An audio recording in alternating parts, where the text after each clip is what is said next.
নির্বাচন কমিশনের একটা সংস্কার প্রস্তাব এসেছে। নির্বাচন কমিশন সেই সংস্কার যে প্রস্তাবগুলো বাস্তবায়ন করতে যাচ্ছে, কিন্তু এই সময় বাংলাদেশে একটি দল কোর্টের মধ্য দিয়ে নির্বাচন কমিশনের ঘাড়ে বন্দুক রাখছে। তারা গুন্ডাতন্ত্র করছে সেখানে, অর্থাৎ ছোট ছোট যে দলগুলো রয়েছে সেই দলগুলোকে কয়েকটা সিটের লোভ দেখিয়ে বাংলাদেশের রাজনৈতিক যে বহুদলীয় গণতন্ত্র সেটাকে তারা হত্যা করার উদ্যোগ নিচ্ছে। আমরা সেই বিষয়ে স্পষ্ট জানিয়েছি, বাংলাদেশের সংস্কার কার্যক্রম যখন তারা পলিটিক্যালি ব্যর্থ হয়েছে রাজনৈতিকভাবে, এখন তারা কোর্ট আঙ্গনের আশ্রয় নিয়ে, সুপ্রিম কোর্টের আশ্রয় নিয়ে সংস্কার প্রক্রিয়াটা বাধাগ্রস্ত করার প্রচেষ্টা চালাচ্ছে। এটা আমরা একটা বিগ কনসার্ন এসেছে। সেখানে আমরা আমাদের যারা লয়ার্স কাউন্সিল সুপ্রিম কোর্টে তারা গতকাল মুভ করেছিল এবং সে বিষয়ে তারা সেখানে কথা বলেছে এবং তারা সেখানে উপস্থাপন করেছে যে কী প্রক্রিয়ায় কাজটা করা হচ্ছে। আমরা আজকে প্রধান নির্বাচন কমিশনারকে বলেছি যে কোর্ট পাড়া গুন্ডাতন্ত্র চলছে এবং সেখানে কোর্টের গাড়ে বন্দুক রেখে নির্বাচন কমিশনকে একটি বাধ্য করার ষড়যন্ত্র চলছে, যে ছোট ছোট যে পার্টিগুলো রয়েছে সেগুলোকে পকেটস্থ করা, বহুদলীয় যে গণতন্ত্র রয়েছে সেটাকে হত্যা করার। আমরা বাংলাদেশে গণতন্ত্র প্রক্রিয়াকে এগিয়ে নিতে চাই, বহুদলীয় গণতন্ত্রে আমরা সুস্পষ্ট করতে চাই এবং শত শত ফুল আমরা ফুটতে দিতে চাই। আমরা একটি ফুলকে চাই না, শত ফুল নিয়ে আমরা বসবাস করতে চাই সমাজে। এটা নিয়ে আজকে আমাদের বিস্তর কথাবার্তা হয়েছে। আরেকটি হলো যে গণভোটের মানুষ ওই যে যখন এটা পড়াকালীন সময়টা একটু বেশি যাচ্ছে এবং মক টেস্টে যেটা আমাদের এক্সপিরিয়েন্স এসেছে, যারা শিক্ষিত মানুষ তারা কিন্তু 4টা প্রশ্নই পড়তেছে এবং শেষে হা বা না তারা উত্তরে যাচ্ছে।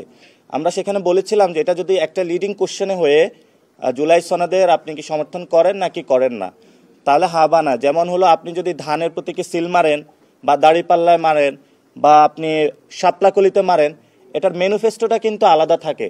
এখন আপনি যদি প্রতীকের সাথে অনেকগুলো ম্যানিফেস্টো যোগ করে দেন 31 দফা, তাহলে একটা ভোটার গিয়ে 31 দফা পড়বে, জাতীয় নাগরিক পার্টির ইশতেহার পড়বে, তারপরে কি ভোট দিবে?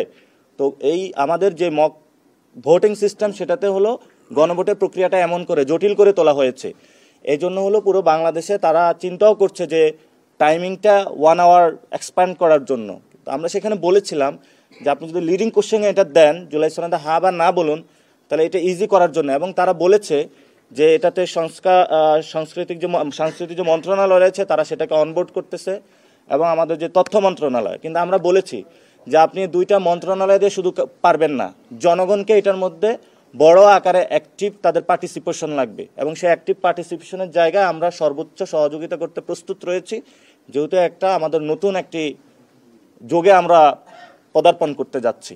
এবং আমাদের তফসিল নিয়েও কথাবার্তা হয়েছে। তফসিলে আমরা বলেছিলাম যে রাজনৈতিক স্থিতিশীলতা যদি আপনি জায়গা যখন আসবে তখন যদি তফসিলটা দেওয়া হয় তখন কাজটা অনেক ইজি হবে। তাহলে আপনি একবার তফসিল দিলেন, আমাদের যে গণতন্ত্রের যে আপোষের নেত্রী উনি খালেদা জিয়া, উনি হলো অসুস্থ রয়েছেন। সো ফলত আমাদের এখানে বাংলাদেশের পলিটিক্যাল যে এরিনা রয়েছে সেটা হলো একটা সংকটময় পরিস্থিতি রয়েছে। আমরা বলতেছি সংকটগুলো উত্তরণ করে একটা সুন্দরভাবে তফসিল দিয়ে সবাইকে অনবোর্ড করে ভোটিং প্রসেসে যাওয়ার জন্য। জি না, আমরা কেন তফসিল পিছাতে চাইব? আমরা বলতেছি যে সংকটগুলো সমাধান করে তফসিলটা দেওয়ার জন্য এবং তফসিল দেওয়ার সময়টা যাতে রাজনৈতিক স্থিতিশীলতা থাকে এবং প্রত্যেকটা দলই যাতে নির্বাচনী যাত্রা শুরু করার একটা পরিবেশ থাকে তাদের দলের ভিতরে এবং সার্বিক রাজনৈতিক সেই পরিবেশটা যাতে থাকে, সেই সময়টায় যদি তফসিল দেওয়া হয় তাহলে এটা নির্বাচন কমিশন এবং সকল রাজনৈতিক দলের জন্য সেটা উপকারী হবে। এবার তো বলা হচ্ছে 60 দিন হাতে রেখে তফসিল দেওয়ার ক্ষেত্রে, এখন এবার যদি রোজার আগে নির্বাচনটা হয় সেই ক্ষেত্রে তো ডিসেম্বরে আমাদের এরকম কোনো দিনের বাধ্যবাধকতা কিন্তু বলে নাই। তারা 60 দিন, এটা 59 দিনও হইতে পারে, 61 দিনও হইতে পারে, কিন্তু আনুমানিক তো হিসাবটা ওইরকম হবে। এই ক্ষেত্রে আপনারা কি বলছেন যে তফসিল মানে স্বাভাবিক অবস্থা বিবেচনা না ব্যাপারটা, তাই তো? আমরা বলেছি যে যেই সময়টাই তফসিল দেওয়া হবে সেই সময় রাজনৈতিক পরিবেশটা যাতে তারা বিবেচনায় রাখে, সেটা রেখে তারা যে কোনো দিন দিতে পারে। আমরা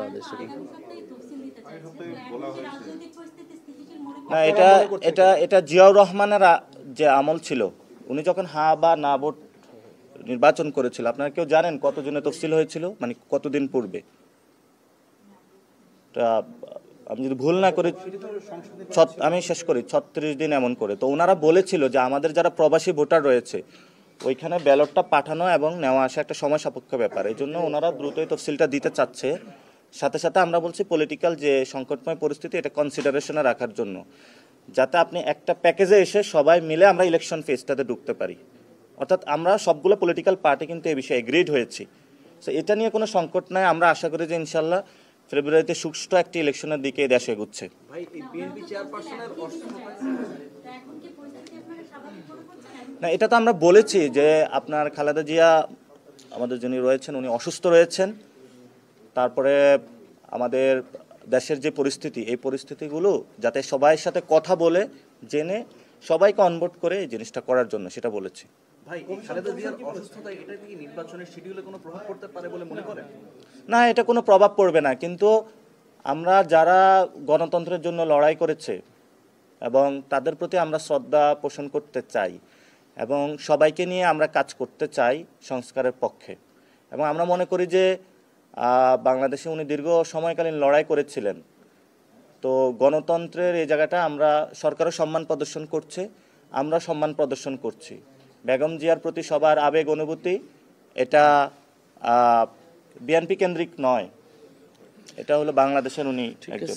আর আপনারা যেহেতু আজকে মূল আমাদের যেটা ছিল সেটা তো আমরা আজকে, আপনারা একটু ছবি নিয়ে রাখবেন।